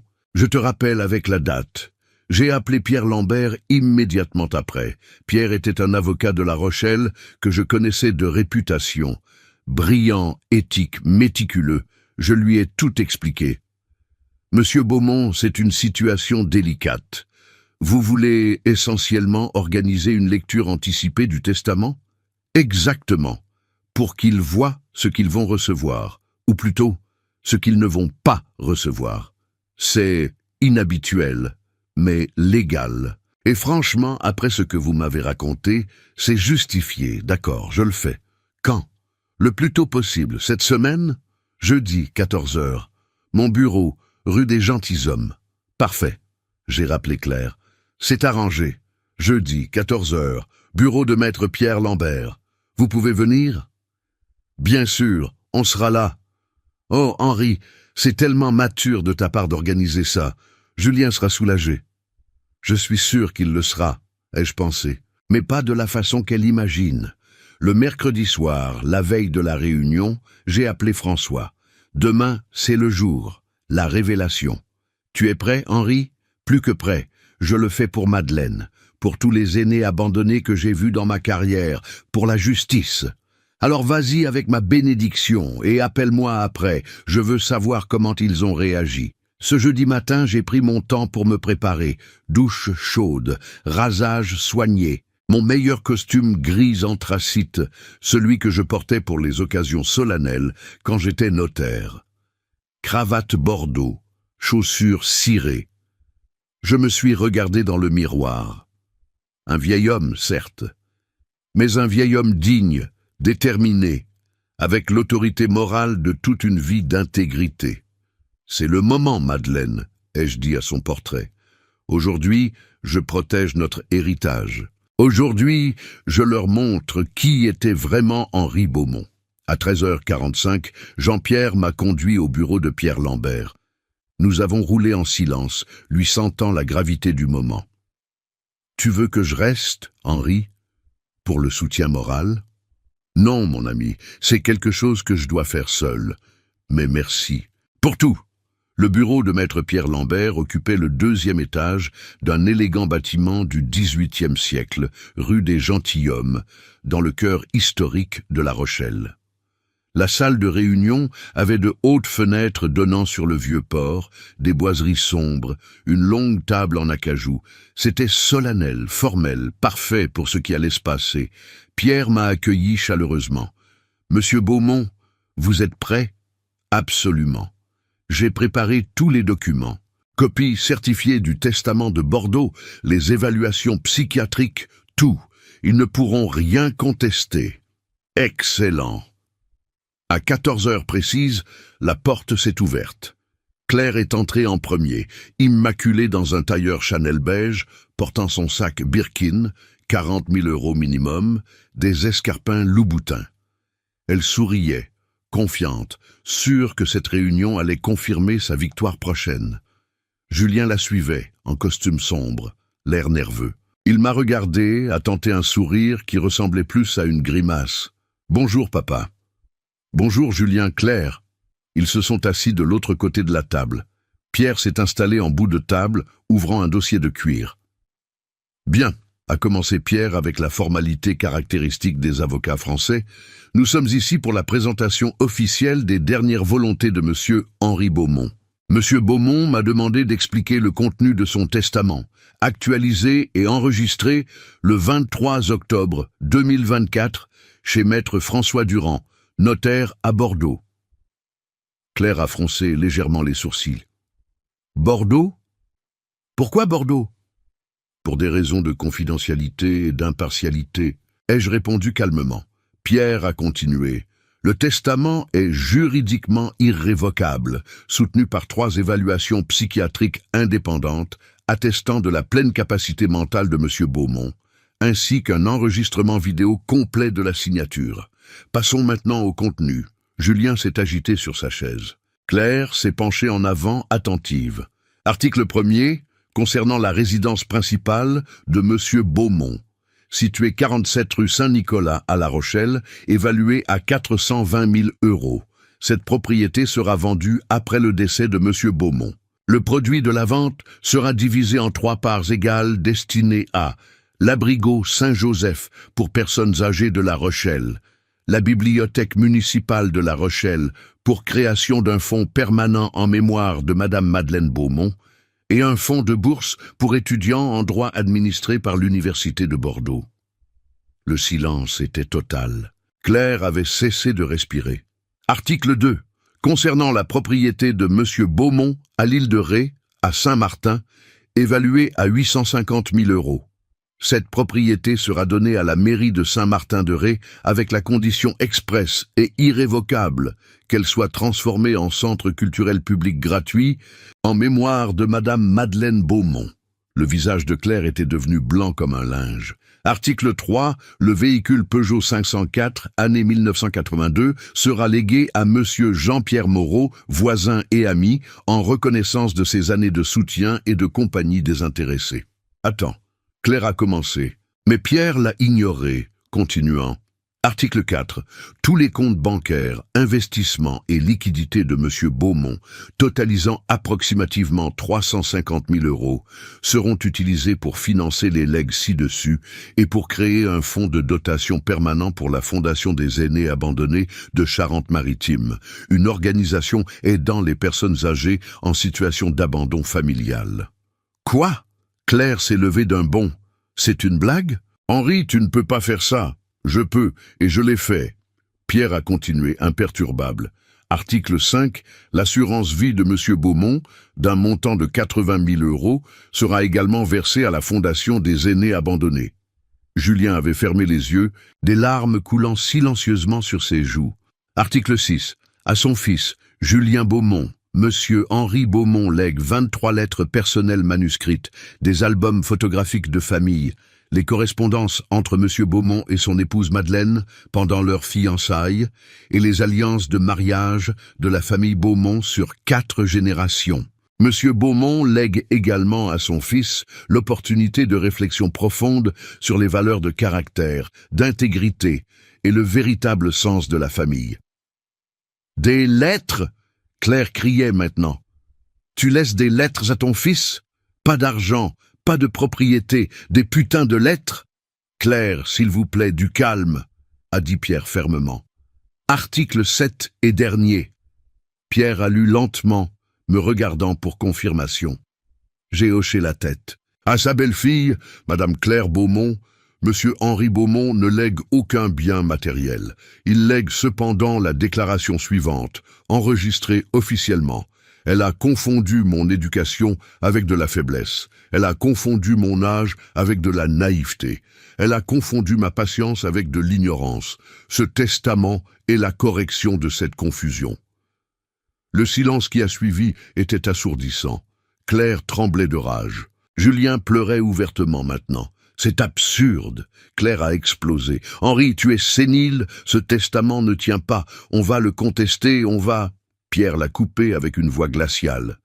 Madame, ce testament a été rédigé avec la lucidité totale et documentée de M. Beaumont. 3 psychiatres ont attesté de sa pleine capacité mentale. La signature a été filmée, avec M. Beaumont expliquant en détail chaque décision, citant des codes juridiques, démontrant une compréhension parfaite de chaque implication. Il a été enregistré chez un notaire de Bordeaux sous toutes les formalités légales françaises, avec témoins irréprochables. Ce testament est absolument incontestable. Tout avocat compétent vous le dira. Claire s'est tournée vers moi, furieuse. Tu ne peux pas faire ça, nous nous sommes occupés de toi. Nous? Occupés? Je me suis levé lentement, m'appuyant sur la table, la regardant directement. Vous vous êtes occupé de moi? Ou vous avez comploté ma mort en buvant mon vin? Elle est restée bouche bée. Julien, j'ai dit, me tournant vers mon fils. Tu te souviens de ce soir, en mars, le dîner chez moi, quand je suis allé à la cuisine? Il a levé les yeux, confus, effrayé. J'ai entendu. J'ai tout entendu. Il a 24 ans, il ne va pas durer longtemps, toute cette propriété va où? Tu te souviens? Son visage est devenu cendré. Vous pensiez que j'étais sourd, sénile, un vieil idiot facile à manipuler? Ma voix est restée calme, mais ferme. J'ai passé 42 ans comme notaire, 42 ans. J'ai vu des centaines de familles exactement comme vous. Des enfants qui attendent impatiemment l'héritage, des belles-filles calculatrices, des vieux parents traités comme des obstacles à éliminer. Et j'ai juré que quand mon tour viendrait, je saurais exactement comment agir. Je me suis redressé autant que mon arthrite le permettait. Vous avez confondu mon éducation avec de la faiblesse. Vous avez vu ma politesse et pensé que j'étais stupide. Vous avez vu mon âge et pensé que j'étais impuissant. Mais pendant que vous complotiez, pendant que vous planifiez, pendant que vous me traitiez comme un obstacle financier, moi j'observais. Je documentais, je préparais, et maintenant le jeu est terminé. Claire tremblait de rage. Tu es un monstre, un vieil homme cruel et vengeur. Comment peux-tu faire ça à ton propre fils? Cruel, j'ai secoué la tête lentement. Non, Claire, cruel, c'est chuchoter sur la mort de quelqu'un pendant qu'il prépare le café. Cruel, c'est essayer de convaincre un père qu'il perd la tête pour voler son autonomie. Cruel, c'est voir les gens comme des comptes bancaires avec des jambes. Moi, je suis juste. Il y a une différence. Je me suis tourné vers Julien. Mon fils, tu as eu des choix. À chaque étape, tu as eu des choix. Quand Claire chuchotait dans mon dos, tu aurais pu la défendre. Quand elle essayait de me manipuler, tu aurais pu dire non. Quand elle complotait pour voler ma dignité, tu aurais pu choisir ton père plutôt que ta femme. Mais à chaque fois, tu as choisi le silence. Tu as choisi la complicité. Tu as choisi la cupidité. Papa, Sa voix était brisée. Je suis désolé, je suis tellement désolé. Je sais que tu l'es. Maintenant que tu vois les conséquences. Mais où étaient ces regrets il y a 6 mois, il y a 1 an, quand tu me regardais comme un obstacle entre toi et l'argent? Je n'ai jamais voulu. Si, tu as voulu. Peut-être pas consciemment. Peut-être que tu te racontais des histoires pour te sentir mieux. Mais dans ton cœur, tu attendais ma mort. Vous l'attendiez tous les deux. Et maintenant que cette mort ne vous apportera rien, maintenant vous êtes désolés. Claire a essayé une dernière tactique, se tournant vers Pierre. Ce testament ne peut pas être légal. Il y a des lois sur la réserve héréditaire en France. Les enfants ont droit à une part minimale. Pierre a secoué la tête. En droit français, la réserve héréditaire existe effectivement. Pour un enfant unique, elle représente la moitié du patrimoine. Cependant, M. Beaumont ne déshérite pas techniquement son fils. Il lui lègue des biens de valeur sentimentale et historique considérables. De plus, la loi permet des donations entre vifs et des dispositions testamentaires qui réduisent considérablement la masse successorale. Les dons aux institutions caritatives, les legs à des œuvres d'utilité publique, sont parfaitement légaux et même encouragés fiscalement. Un juge français examinerait ce testament et y verrait un homme généreux faisant don de sa fortune à des causes nobles. Pas un père punissant son fils. C'est exactement ce que c'est. Une punition. Claire hurlait maintenant. Non, ai-je dit calmement.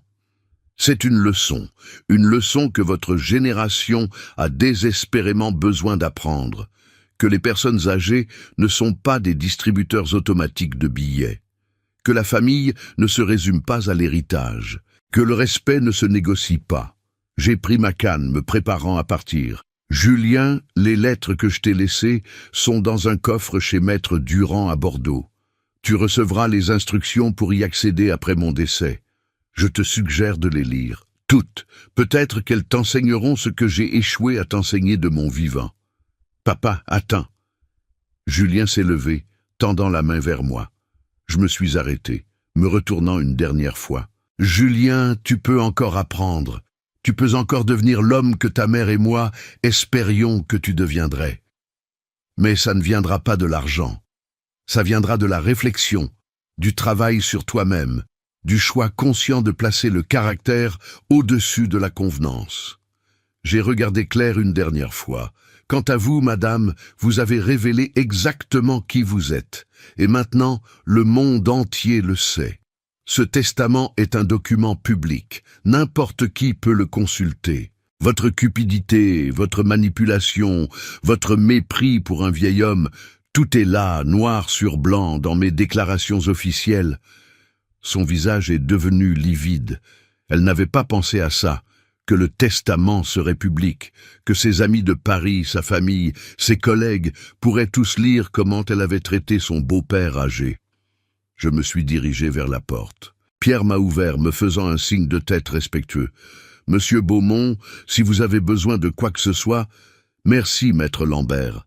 Vous avez été parfait. » En sortant, j'ai entendu Claire exploser derrière moi. « On va contester, on va trouver un moyen, on ne va pas laisser faire ça. » Mais sa voix sonnait creuse. Elle savait, ils savaient tous les deux. C'était fini. Jean-Pierre m'attendait dans sa voiture. Un regard sur mon visage lui a suffi. « C'est fait ?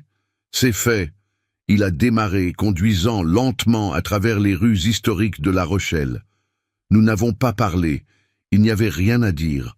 Tout avait été dit. De retour à la maison, je me suis assis dans le fauteuil de Madeleine, regardant le portrait. C'est fini, mon amour. J'ai fait ce que tu m'as demandé. J'ai protégé ma dignité. J'ai protégé notre héritage. Et peut-être que j'ai donné à Julien une chance d'apprendre ce qui compte vraiment. Cette nuit-là, j'ai dormi profondément pour la première fois depuis des mois. Un sommeil sans cauchemar, sans anxiété, sans peur. Le sommeil de quelqu'un qui a fait ce qui devait être fait. Les jours suivants ont apporté exactement ce que j'attendais. Claire a embauché des avocats. Un cabinet prestigieux de Paris spécialisé dans les contestations de testament. Ils ont envoyé des lettres officielles exigeant des évaluations psychiatriques supplémentaires, alléguant influence indue de François, questionnant ma capacité mentale au moment de la rédaction. Pierre Lambert a répondu avec une efficacité glaciale. Il leur a envoyé copie des 3 évaluations psychiatriques, transcription complète de la vidéo de signature, témoignages de mes voisins et amis attestant de ma lucidité, mon historique médical complet, et même des lettres de mes anciens collègues notaires confirmant que j'étais aussi sharp mentalement qu'à 40 ans. Les avocats parisiens ont vite compris qu'ils se battaient contre un mur de béton juridique. Mais Claire insistait. Elle a dépensé des dizaines de milliers d'euros à chasser une victoire impossible. En avril 2025, j'ai reçu une information inattendue. François m'a appelé, sa voix grave. « Henri, il y a eu un développement intéressant dans l'affaire. Les avocats de Claire ont embauché un investigateur privé pour fouiller ton passé. Chercher n'importe quelle preuve d'instabilité mentale, de problèmes financiers cachés, d'addiction, n'importe quoi qui pourrait justifier l'invalidation du testament. Et l'investigateur a trouvé quelque chose, mais pas sur toi, sur Claire. » Mon cœur s'est accéléré. Quoi? Apparemment, Claire entretient une relation extra-conjugale depuis plus de 3 ans avec un certain Marc Dubois, 32 ans, soi-disant entrepreneur, mais sans activité professionnelle vérifiable. Il vit dans un appartement du 17e arrondissement parisien dont le loyer, 12 000 € mensuels, est payé par un compte joint au nom de Claire et Julien. Je suis resté silencieux, absorbant l'information. « Il y a plus », continua François. L'investigateur, qui apparemment a quelques principes éthiques malgré sa profession, a été choqué par cette découverte. Il a vérifié plus profondément. Claire a aussi fait plusieurs virements importants de ce compte joint vers des comptes à l'étranger, probablement pour cacher l'argent avant un divorce éventuel. On parle de 150 000 € au minimum. Mon Dieu! L'investigateur a reporté tout ça au tribunal, comme il est légalement obligé de le faire puisque ça implique des fonds matrimoniaux dans une procédure de succession contestée. Julien a été notifié hier. J'ai fermé les yeux. Pauvre Julien. Il avait trahi son père pour une femme qui le trahissait depuis des années. Comment a-t-il réagi? Je ne sais pas encore. Mais son avocat a contacté Pierre ce matin pour dire que Julien se retire officiellement de toute contestation du testament. Il ne s'associe plus aux actions de Claire. Je vois. Henri, tu savais? Pour Marc Dubois? Non, mais ça ne me surprend pas. Les gens comme Claire, ils sont incapables de loyauté réelle envers qui que ce soit. Cette révélation a tout changé. Les avocats de Claire ont conseillé d'abandonner, voyant que leurs propres investigations avaient explosé à leur visage. Claire elle-même était maintenant dans une position défensive, devant expliquer les virements suspects, la relation extra-conjugale, l'utilisation frauduleuse des fonds matrimoniaux. En juillet, après avoir dépensé plus de 120 000 € en frais d'avocat, Claire a finalement signé les documents d'abandon de la contestation. Le testament était définitivement validé et inattaquable. Pierre m'a appelé avec la nouvelle. « C'est terminé, Henri, victoire complète. » « Ce n'est pas une victoire, » ai-je répondu doucement. « C'est juste de la justice. » Mais ce n'était pas vraiment fini, parce qu'il restait Julien. 3 semaines après la découverte de la trahison de Claire, mon téléphone a sonné. Un numéro que je ne reconnaissais pas. J'ai répondu. « Papa ?» La voix était cassée, à peine reconnaissable. C'est Julien. Julien, comment vas-tu? Je ne vais pas bien, papa. Je ne vais pas bien du tout. Où es-tu? À Nantes. J'ai quitté Paris. J'ai quitté Claire. J'ai quitté tout. Tu veux qu'on se voie? Un long silence. Puis, tu accepterais? Après tout ce que j'ai fait? Tu es mon fils, Julien. Tu seras toujours mon fils. Viens à La Rochelle. On parlera. Il est venu le week-end suivant. Quand j'ai ouvert la porte, j'ai à peine reconnu l'homme devant moi. Julien avait perdu au moins 10 kilos. Il avait des cernes profonds sous les yeux. Ses vêtements, autrefois toujours impeccables, étaient froissés. Il ressemblait à quelqu'un qui avait été détruit et essayait de se reconstruire à partir de rien. « Papa », il a dit. Et puis il s'est effondré dans mes bras, pleurant comme il n'avait pas pleuré depuis qu'il était enfant. Je l'ai tenu, ce fils que j'avais déshérité, que j'avais puni, mais que j'aimais encore. Parce que c'est ça, l'amour parental. Ça ne disparaît jamais complètement, même quand tout le reste a disparu. Nous nous sommes assis dans le salon. J'ai préparé du thé. Nous sommes restés en silence pendant longtemps. Finalement, Julien a parlé. Je ne savais pas, pour Marc, pour l'argent caché, pour rien de tout ça. Je te crois. Mais ça ne change rien, n'est-ce pas? Même sans savoir ça, j'ai fait des choses terribles. Je t'ai trahi, j'ai trahi maman, j'ai trahi tout ce que vous m'avez enseigné. Oui. Il a flinché à ma franchise, mais il avait besoin de l'entendre. Julien, laisse-moi te raconter quelque chose. Quelque chose que ta mère m'a écrit quand elle était à l'hôpital, pendant sa chimiothérapie. J'ai sorti la lettre de Madeleine que j'avais gardée toutes ces années, celle qu'elle avait écrite pendant que je ne pouvais pas lui rendre visite à cause d'une urgence au travail.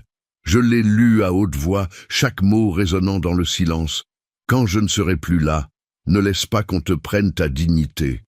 Quand j'ai terminé, Julien pleurait à nouveau. Elle savait. Maman savait déjà. Elle avait vu clair pour ce qu'elle était. Oui, elle me l'avait dit. Je n'ai pas voulu vraiment écouter à l'époque. Je pensais qu'elle était juste protectrice. Mais elle avait raison. J'aurais dû l'écouter. Oui, tu aurais dû. Papa, les lettres. Les lettres que tu as écrites pour moi. Est-ce que je peux les lire maintenant, même si tu es encore vivant? J'ai réfléchi un moment. Puis, non.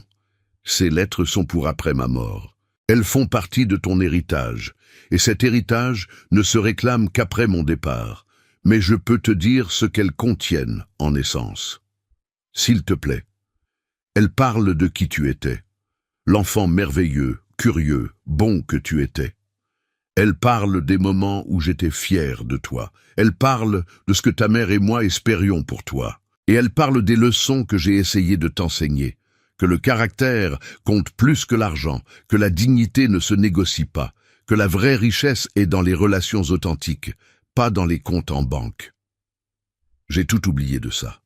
J'ai laissé Claire me convaincre que l'argent était tout ce qui comptait. Alors réapprends. Il n'est jamais trop tard pour réapprendre. Mais le testament, papa, tu m'as complètement déshérité. Et tu as raison de l'avoir fait. Je ne mérite rien. Le testament reste tel qu'il est, je ne le changerai pas. Il a hoché la tête, acceptant. Je comprends, je ne le demande pas. Je ne suis pas venu pour ça. Pourquoi es-tu venu? Parce que j'ai besoin de mon père, pas de ton argent, pas de tes propriétés, de toi, de ton conseil, de ta sagesse, de ta présence. J'ai perdu 10 ans à traiter comme un obstacle financier. Et maintenant je réalise que tu es la seule personne au monde qui m'ait jamais vraiment aimé sans condition. Ces mots ont touché quelque chose de profond en moi. Julien, écoute-moi bien, je ne changerai pas le testament. Cet argent ira aux institutions que j'ai choisies, aux gens qui en ont vraiment besoin. Mais toi et moi, nous pouvons reconstruire quelque chose. Pas basé sur l'héritage, basé sur le respect mutuel, sur l'honnêteté, sur l'amour réel, pas transactionnel. C'est tout ce que je veux, papa, c'est tout ce dont j'ai besoin. Alors c'est ce que nous allons faire, lentement, pas à pas, reconstruire ce qui a été cassé. Il est resté à La Rochelle ce week-end-là. Nous avons marché le long du port, nous avons joué aux échecs comme quand il était adolescent. Nous avons cuisiné ensemble la recette de bœuf bourguignon de Madeleine. Nous avons parlé, vraiment parlé, pour la première fois depuis des années. Il m'a raconté son mariage avec Claire, comment il était devenu progressivement un accessoire dans sa vie à elle, comment elle prenait toutes les décisions, comment il s'était senti de plus en plus petit, de plus en plus insignifiant, comment l'obsession de l'argent était venue de sa peur d'être encore plus diminué financièrement. Ce n'est pas une excuse, a-t-il dit, c'est juste une explication. J'ai été faible, j'ai été lâche, j'ai trahi mes propres valeurs par peur et par cupidité. Le fait que tu le reconnaisses est déjà un grand pas. Dans les mois qui ont suivi, Julien a vraiment changé. Il a divorcé de Claire, un processus laid et amer, avec bataille sur l'argent, le partage des biens, les accusations mutuelles. Claire a dû rembourser une partie de l'argent qu'elle avait détourné. Marc Dubois a disparu dès que l'argent s'est tari, prouvant qu'il n'était là que pour la fortune aussi. Julien s'est installé à Nantes, plus proche de La Rochelle. Il a trouvé un nouvel emploi avec un salaire inférieur, mais des valeurs d'entreprise qui correspondaient mieux à ce qu'on lui avait enseigné. Il a commencé une thérapie pour traiter sa codépendance et ses problèmes d'estime de soi. Et il a commencé à me rendre visite régulièrement, une fois par mois au début, puis 2 fois, puis chaque week-end. Nous marchions le long du port, nous jouions aux échecs avec Pierre, qui a accueilli Julien avec une prudence bienveillante. Nous jardinions ensemble, nous cuisinions. Nous parlions de Madeleine, partageant des souvenirs, pleurant ensemble notre perte commune. Lentement, très lentement, quelque chose se reconstruisait entre nous. Pas la relation père-fils d'avant, celle-là était morte, impossible à ressusciter, mais quelque chose de nouveau, quelque chose basé sur l'honnêteté brutale, sur l'acceptation mutuelle des erreurs passées, sur un respect gagné plutôt qu'automatique. 1 an après la lecture du Testament, nous étions assis dans mon jardin par une belle après-midi d'été. Julien aidait à tailler les rosiers que Madeleine avait plantés il y a 30 ans. « Papa, a-t-il dit soudainement, je ne veux pas que tu changes le testament. » J'ai levé les yeux, surpris. Je ne comptais pas le faire. Je sais, mais je veux que tu saches que même si tu le proposais, je refuserais. Cet argent, ces propriétés, ils doivent aller où tu as décidé, aux aînés abandonnés, aux étudiants sans ressources, au centre culturel en mémoire de maman. C'est juste, c'est ce qui devrait arriver. Tu en es sûr? Absolument. Tu m'as donné quelque chose de bien plus précieux que l'argent, papa. Tu m'as donné une leçon que je n'oublierai jamais. Tu m'as forcé à me confronter à qui j'étais devenu. Tu m'as donné la possibilité de devenir quelqu'un de meilleur. Ça vaut tous les millions du monde. J'ai senti mes yeux se remplir de larmes. Pour la première fois depuis la mort de Madeleine, c'était des larmes de joie. Alors tu as finalement compris.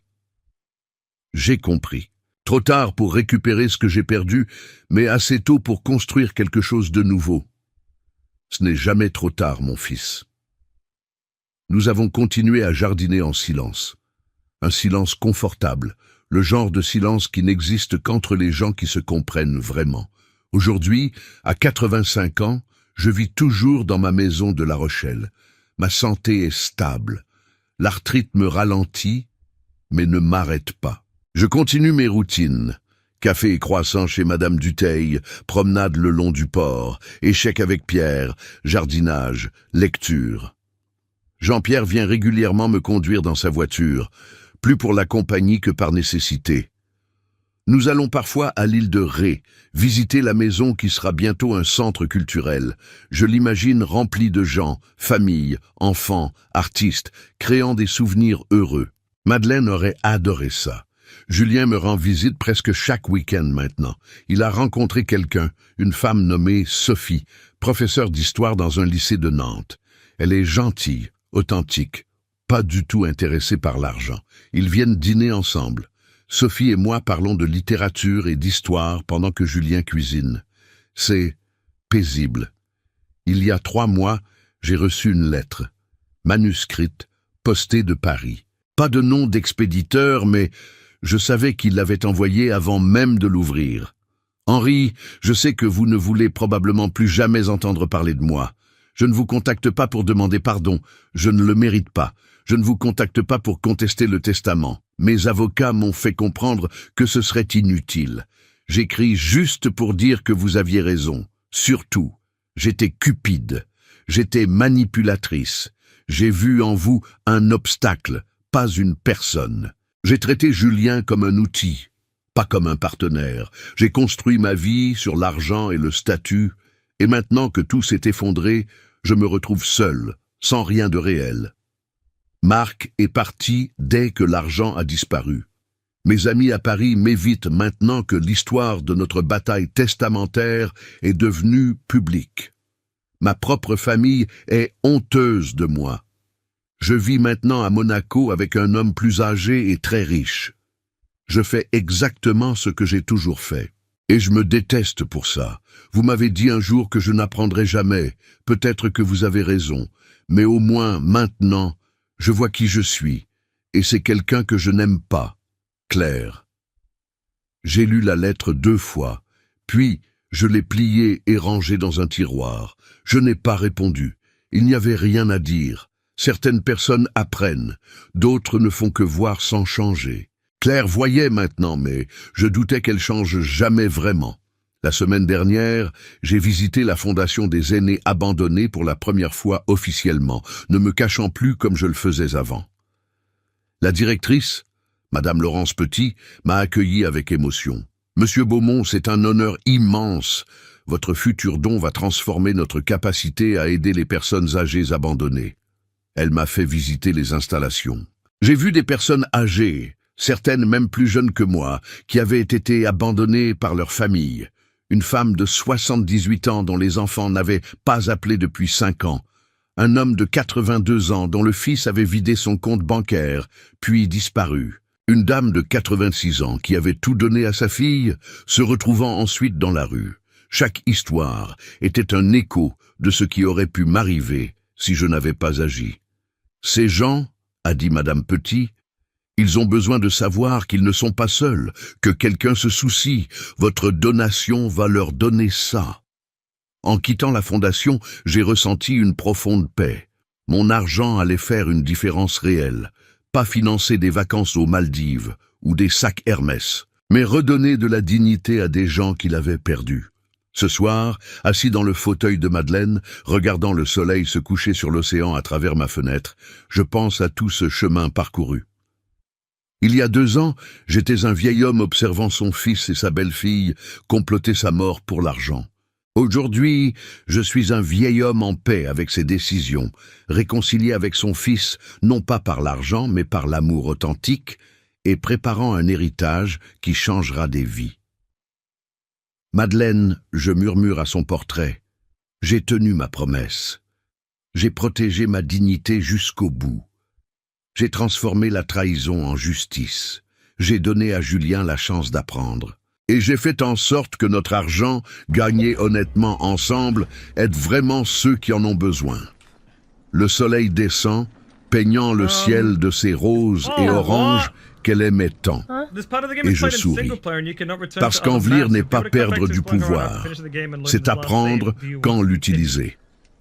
Alors, si vous êtes arrivé jusqu'à la fin de cette longue histoire, de ce voyage à travers la trahison familiale, l'observation patiente, la justice méticuleusement planifiée et la rédemption partielle, laissez votre like maintenant et abonnez-vous à la chaîne Histoire de parents. Nous avons des centaines de témoignages réels comme celui d'Henri Beaumont, des pères et des mères qui ont affronté l'ingratitude de leurs enfants, la cupidité de leur famille, le manque de respect envers leur vieillesse et qui ont renversé la situation avec dignité, intelligence et courage.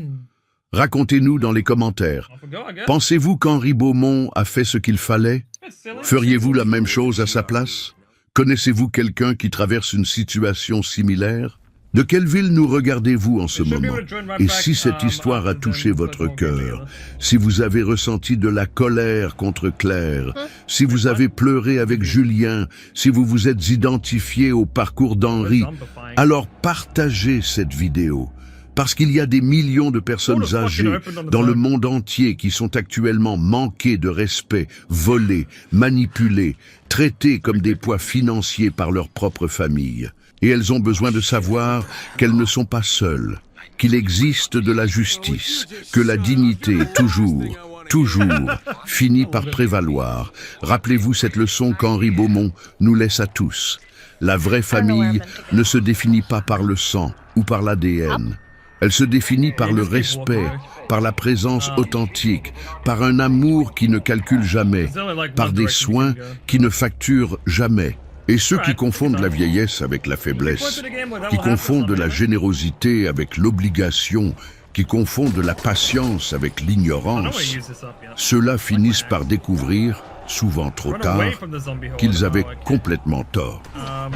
Parce qu'il y a un pouvoir immense dans la dignité. Il y a une force indestructible dans l'intégrité. Il y a une victoire certaine dans la justice. Le respect ne s'hérite pas. Le respect se conquiert. Chaque jour, par nos actions, par nos choix, par la manière dont nous traitons ceux qui sont vulnérables.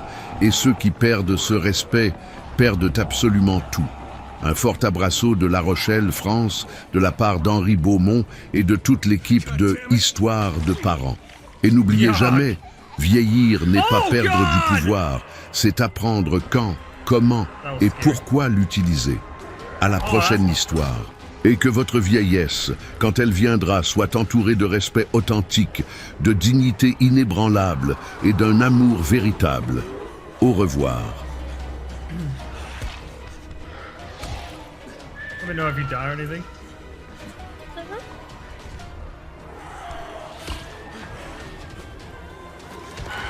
This seems so cool.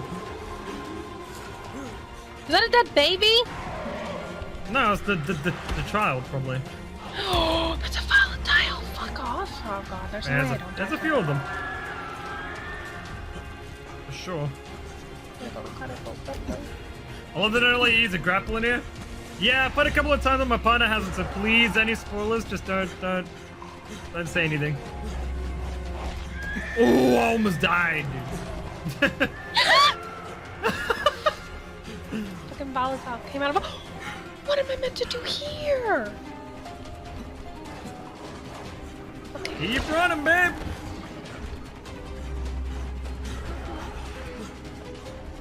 Fuck, I forgot how sick this was. Oh my god! Look at them all behind! Look at the minimap, fellas! Jesus! Oh my god! Stop it! Stop it! Stop it! Stop it! I love hearing the reactions.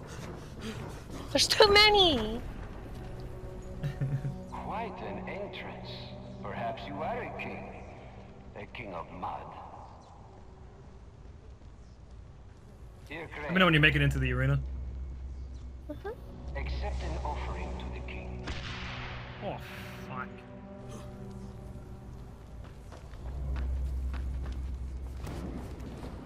Was I not meant to die there? Defeat me.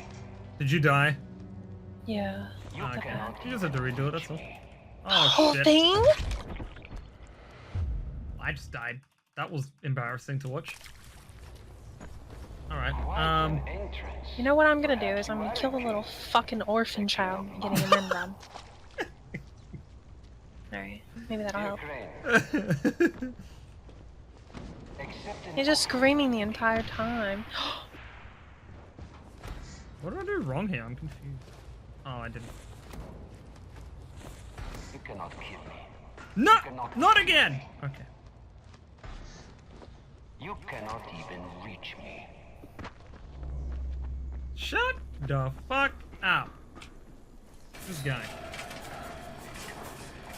And did you try and try? Let me offer you a bit of accompaniment.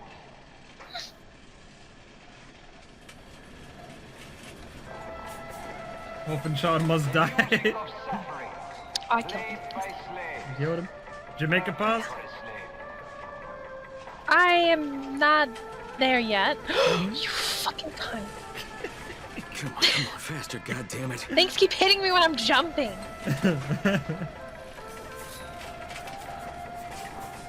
Stop it, stop it. No. God, they make it so hard to jump if the fucking volatiles are... Don't. Don't.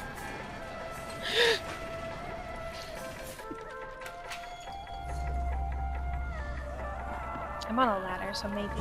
Whoops. Did you jump to get on the ladder?